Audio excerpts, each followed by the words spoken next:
episode 14 of the Rise to Reign podcast. I'm your host, Amy Killingsworth, and this episode is on generosity.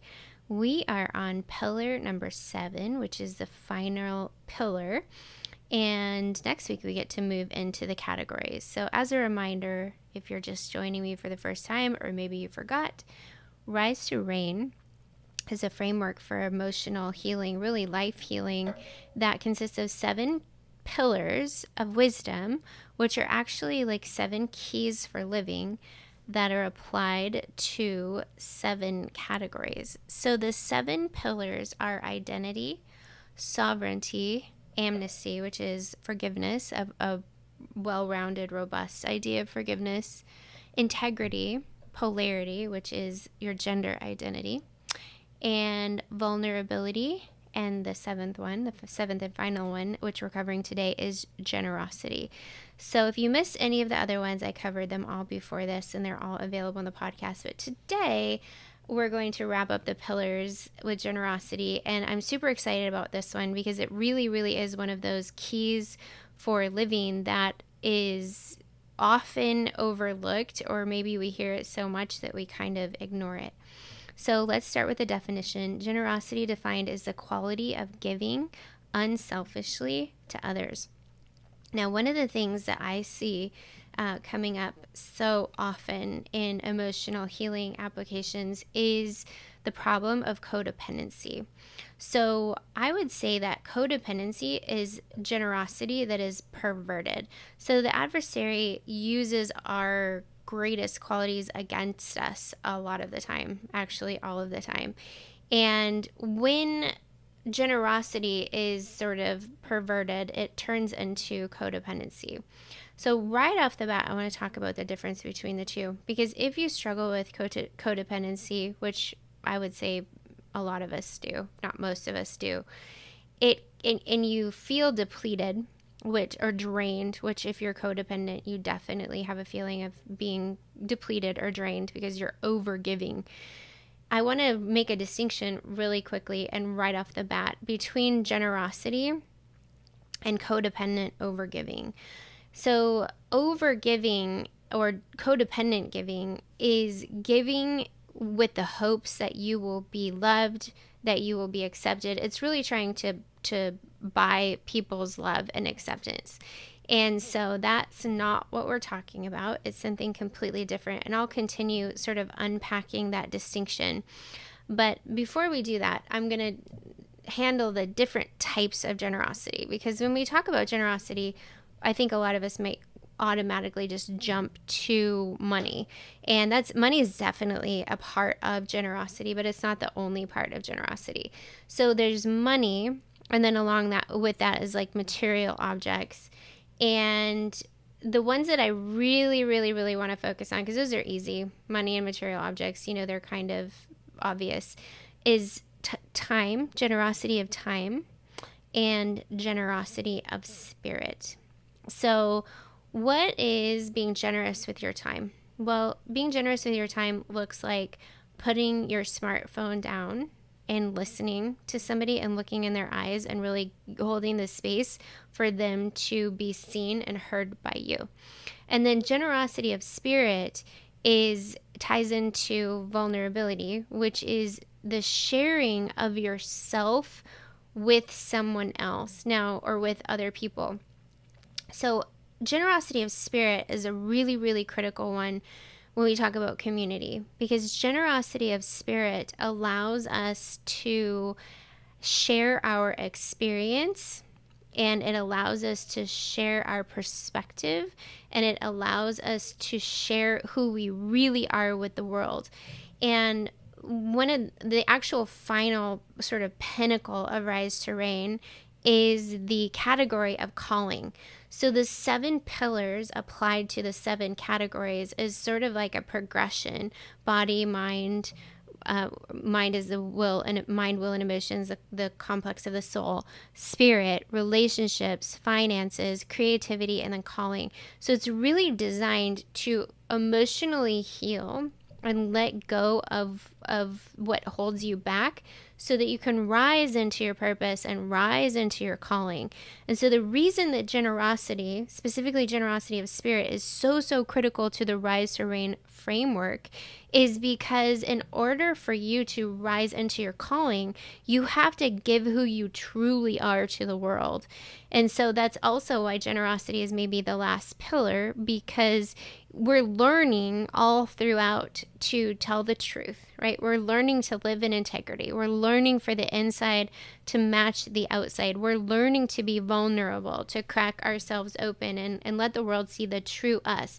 So generosity of spirit is really learning to share who you truly are from a healed place and from a place of wholeness. Now, there's a shadow side of generosity of spirit, which is wanting to be seen and wanting to be heard so that you can have significance and so you can feel like you're not enough. So when you have a wound of unworthiness, you often show up with sort of dysfunctional generosity. So you overshare, you say too much, you maybe act out too much to try to get attention so that you can answer that question of, am I good enough?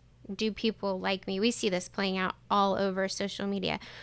So I want to make a really clear distinction there. And this is something that I'll use my kids as an example. I do this a lot because they really help me flesh out my material. But one of my kids wants to start a YouTube channel.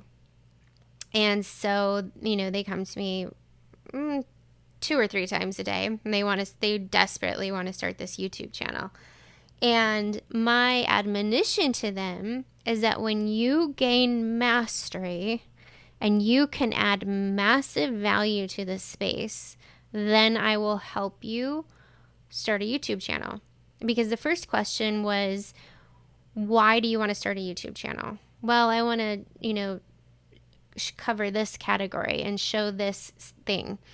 And it was something totally random that this child doesn't have any expertise in at all.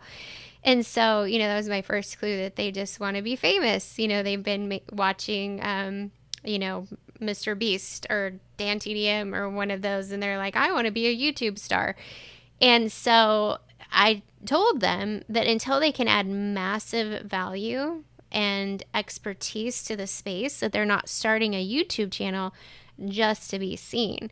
So when we have social media and we have people, doing all kinds of crazy stuff or just taking pictures of their food or just, going live and showing all of the things about their life, that is really an unhealed desire for significance. So we're born, every single one of us is born to want to be significant. And God made us that way because we're supposed to be significant. But we're supposed to be significant for the contribution that we provide and for what we add to the world and for what our story and our hard work and our experiences have taught us that we can give to the community. So when we talk about generosity, you can't have the conversation about generosity without having the conversation about sort of the shadow side of generosity. So I'll just reiterate, we can codependently be generous when we're trying to give something in order to get something. We can also pervert our generosity, like especially generosity of spirit, to actually what it actually is wanting us to be seen and wanting a void to be filled in us and wanting a question of our worthiness to be answered. So how do you tell the difference between the two? Well, you tell the difference between like a more like healed and whole type of generosity because you do it without any expectation of anything in return. Okay. And that's where you kind of have to have the self-awareness and to check in with yourself. If you're like, hey, I'll watch your dog this weekend and you're wanting them to watch your dog next weekend and that's why you're doing it, that's not generosity, that's manipulation. So learning to ask for what you need without manipulation and learning to give without any expectation of receiving anything else is true generosity. Okay, so the types of generosity loosely are money, material objects, which goes along that with like gifts, your time, and then generosity of spirit. So why generosity? Well, you reap what you sow. That's right out of the Bible. Galatians 6:7 says that you reap what you sow. So whatever you have sown in the form of seed is what you harvest back into your life. And this is a universal law. It's a spiritual principle, and it's one that you absolutely cannot get around. So in my coaching practice, if somebody ever comes to me, and obviously, as you can imagine, it happens a lot. If somebody comes to me with a lack or a need in their life, my counsel is always to give away what you want to receive. So if you want, I have a garden in my backyard, and if I want tomatoes, I need to plant what kind of seed? A tomato seed, right? So if I want, butternut squash, I need to plant a butternut squash seed. So seed produces after its own kind. So when we talk about seed in the ground, there is the seed, there's the soil, and then there's the water. There's the seed, the soil, the water, and then we have like the environment, the sunshine and the air that causes that seed to grow. And all of those are important to get a harvest. So if you want a harvest in your life, you need to learn to plant your seed according to the kind that you want to harvest. You need to learn to water your seed. You need to learn about the soil that you're putting your seed into, and then you need to create the environment around it. So I'll handle these things individually. So the seed is the actual thing that you're giving away. Okay, so if you need money, then you need to learn to give away money. I know this sounds so counterintuitive, but that's the way of the kingdom. It's like the upside down, backwards kingdom. If you want more money, you need to learn to be generous and give away more money. And similarly, if you're lonely, if you want friendship, you need to learn to give away friendship. If you want invitations, if you want to be invited places, you need to learn to invite people into your space. If you want to be recognized, you need to learn to recognize others. If you want to be appreciated, you need to learn to give appreciation away. And what that does is it puts seed in the soil that allows for a harvest. So what is the soil? Well, the soil is the atmosphere that you give into. So where are you putting that money? So in the sense of money, we want to make sure that we give our seed into good soil. So that would be like a nonprofit, that would be your church that's actually doing good things and creating a good result in the world. So you want to make sure that you get that seed into really good soil. And then you need to make sure that you water the seed. Well, how do you water the seed? Well, the first thing that you do is you give the seed an assignment. So you want to think in your mind, like if I'm going to take this, like $100 and I'm going to give it to this charity, I always pray over that, and I tell that seed like what to produce, like what I'm sowing into. And then when you water it, is that you continue to just remember that seed, and you pray over that seed, and you speak life over that seed. And that has to do with the environment that you create around the seed too, which is your thoughts and your words and your belief system. And you want to give that seed the right atmosphere to grow into. So if you're being generous with your time, you want to make sure you're giving your time to worthy causes.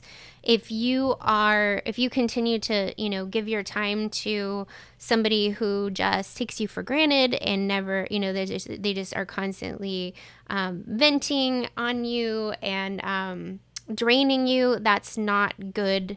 That's not good soil. So you need to find good soil to give into. Like somebody, if you're going to mentor somebody, you want to find somebody to mentor that's actually going to listen to, your counsel and work with you and do what you say. So you want to make sure that your seed is in good soil so that it will bear a harvest.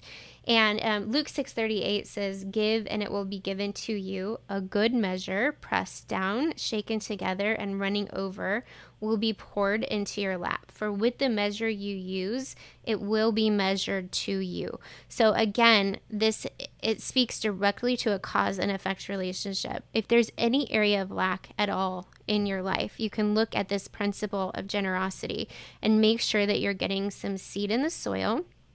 Make sure the seed is good soil, in good soil, and then make sure that you're watering it and providing it with the proper nutrients to grow. Okay, so the difference between generosity and manipulation, I already touched on it, but I want to make sure that we have some kind of guardrails around it, because it's when we read that scripture, "Given it will be given to you, a good measure, pressed down, shaken together, running over, will be poured out into your lap. For with the measure you use, it will be measured to you." So that means that if I'm really generous with my time, then people are going to be really generous with their time. And I have seen this play out in my own life. This podcast is actually generosity of spirit for me. I do this podcast to share what I have learned and what I have developed with the world. And it's absolutely free, and anybody can listen to it and benefit from it. But you have to be really, really careful. This is where, the universal principle works. Like, you give and you receive. You sow and you reap. So it works, and we can be sure about that, and we can rest in it.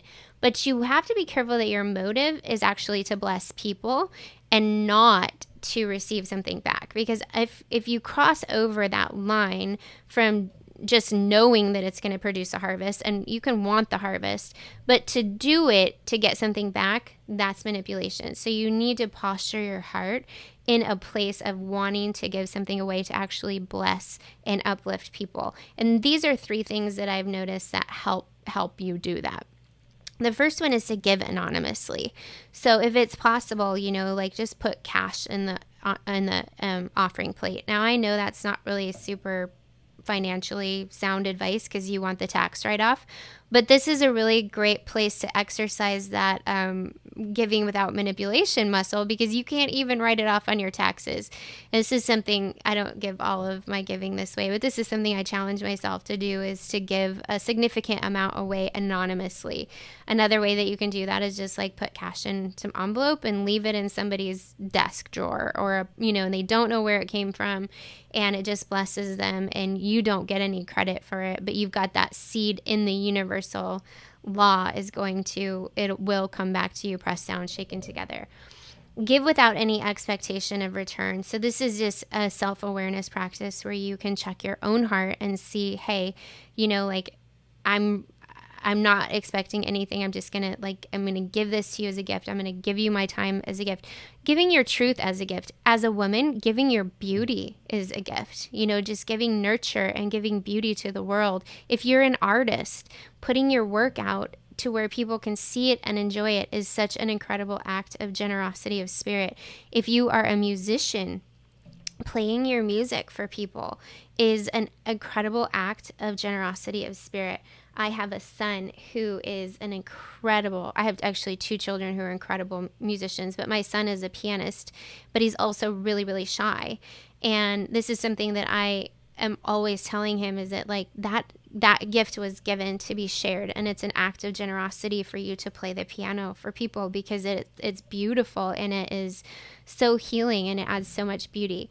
Now, my other child, who's also a brilliant musician, is a show bunny and loves to be on the stage. So I'm not sure hers is as generous as his is, because his is done sacrificially and hers is more, look at me, I'm awesome. But she's growing. She's growing in that. And she's also very generous. So generosity is your default. This is something that I want to definitely point out, is that you were created to be generous. And so if it's something that's hard for you, that is an unhealthy style of relating, and that is something that that we'll talk about in just a minute. But understand that you're created in the image of God, and God is a giver. For God so loved the world, he gave, and he continues to give. And the air that we breathe, and the sunshine, and the people that we have around us, and all the abundant blessings. God's a giver, and you're created in the image of God. So you are created to give. Giving is your default. But what gets in the way? So one of the things that gets in the way of giving is fear of loss. So that's one of the ways that we confront that fear of loss is to actually be generous. It works to keep us from giving into it, and we operate in the opposite spirit. So if you're afraid that you're going to lose, which is pretty normal until you really experience this and you start to see, oh, this actually works. I love to give now because I know, I'm so super convinced that it actually works, and that I get back way more than I ever give out. And so I love giving. It's something that makes me so happy. But until you kind of get to that place where you have the experience to anchor it into, it's really important to operate in the opposite spirit. So when you have that fear, when you have that scarcity, like, oh, if I give this away, I'm going to lose, or I'm going to do without, it's really important to just confront that and operate in the opposite spirit. And then this kind of is a little bit of a contradiction, but something that gets in the way of our giving sometimes is judgment of worthiness. So now I just said, make sure you give into good soil. So that discernment is necessary, and judging of fruit of a situation you're giving into is important over the long haul. But don't let that be a reason not to give. So if you judge a person or a situation as unworthy of being given to, find somebody who is, find somebody who is, or something that is worthy. Because a lot of times you can just be like, well, that person, like we hear this a lot with homeless. It's like, well, they're just going to spend it on drugs. Okay, well, that's fine. If you have that conviction, then go to the homeless shelter and give there. Find a way, find a place to give. Don't let judgment of worthiness keep you from giving. Okay, so ways to increase your generosity. The number one way that I've found to increase generosity is to be really, really thankful for what you have. When you notice what you have, you will probably, if you're honest, look around and see that you don't deserve a lot of it. A lot of it was just given to you. And so when you notice that you've been given a lot, that helps you make the transition to wanting to give a lot. It says in scripture, to whom much is given, from them much will be required. And so you want to take the lead when you are really, really, really blessed. And we all are. We really are if we pay attention. We want to take the lead in being generous with what we've been given. And that starts with noticing all the blessings we have.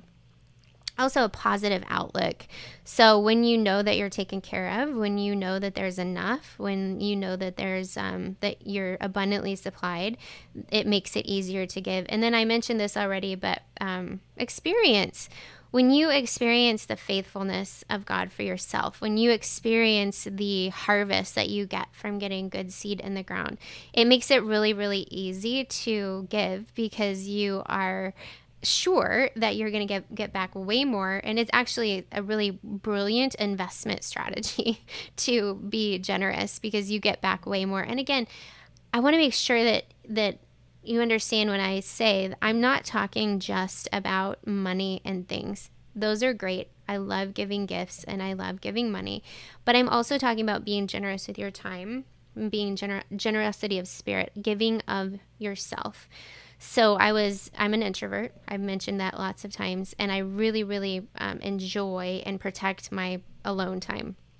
And that can be difficult when you have kids living in your house. So the other morning I was in the middle of journaling, and I had my candle burning and my diffuser going, and I was in the flow, and I was journaling, and I was just like having just this great time of reflection. And in walks my daughter. She had just woken up, and she sits down on the couch, and she totally interrupted my whole vibe and sat down, and she started telling me about the plot of the book that she was reading, which I, of course, wasn't interested in at all. I mean, she's 12, so she and I are not, don't have the same taste in literature, put it that way. So she starts telling me in detail this whole plot, and everything in me wanted to be like, I'm busy, like, can't this wait for later?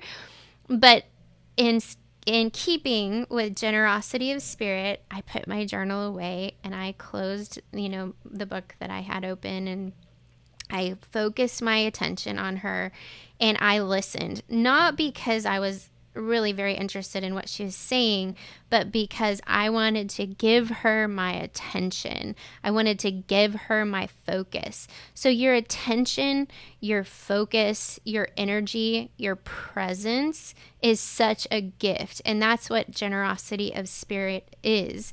And that is so, so, so important for other people to receive, be able to receive from you.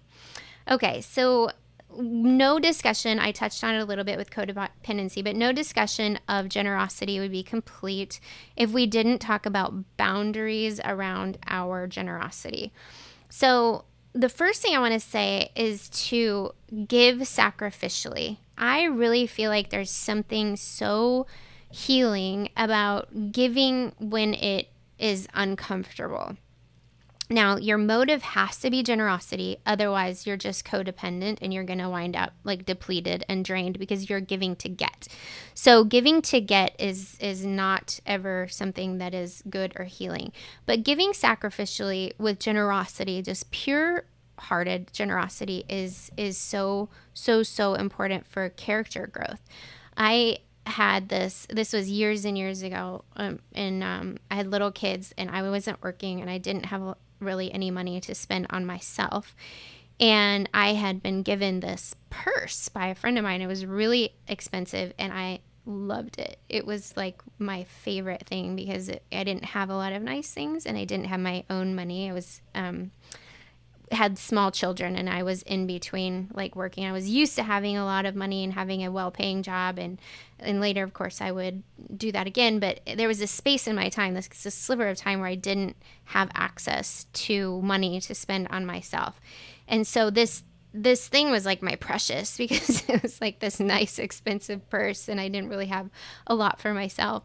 And this is how the Holy Spirit works, but I was in this one situation. This lady was like, oh, I like your purse. And the Holy Spirit was like, give her your purse. And I was like, no, not my purse, my precious. And so I wrestled with it and I wrestled with it and I wrestled with it. And I know enough to know that like when God tells you to do something, I know this anyways, like I might as well just do it because I'm going to end up doing it at some point or regretting it. So I emptied my purse out and I gave it to her, and it was like couldn't even believe it, and it really just blessed her so much, and it blessed me so much. And I know that I got a harvest from doing that, but it hurt. It really, really hurt me to let go of that purse. And I know that God was, training me and growing me in character and Christ-likeness, and that's the way that He works with us, and it's always for our own good. But that giving sacrificially is really, really important. Now, it's really important also to give cheerfully. So how does this work when I just said to give sacrificially? How can you be cheerful and sacrificial at the same time? Well, you give cheerfully, meaning that you are happy to participate in God's economy. You believe that what He says is true and that you're going to get back more than you gave, not from that person, but from the universal law and how it works. As your harvest comes from different places. It doesn't necessarily come back from the place where you sowed it, but it will come back abundantly from lots of different sources. So you can be cheerful in knowing that that is true and expecting an abundant harvest. And then the last thing is super important is give with no strings attached, because we don't ever want our generosity in quotes to become a manipulation. And the way that we avoid having that be a manipulation is not having strings attached. So what this looks like is, you know, when you go to somebody and you're like, hey, I use the example of watching your dogs. Like, can you watch my dog this weekend? And they're like, I can't.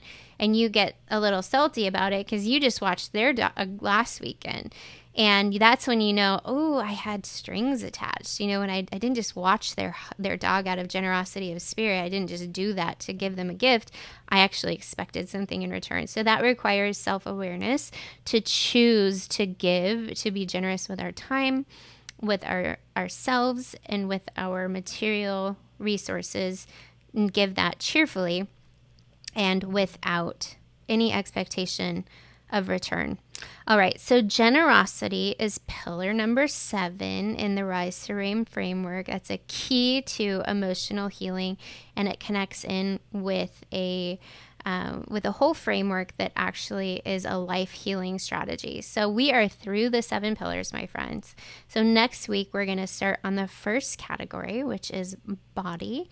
And I'm super excited about that. Thank you so much for listening, and I will see you next week.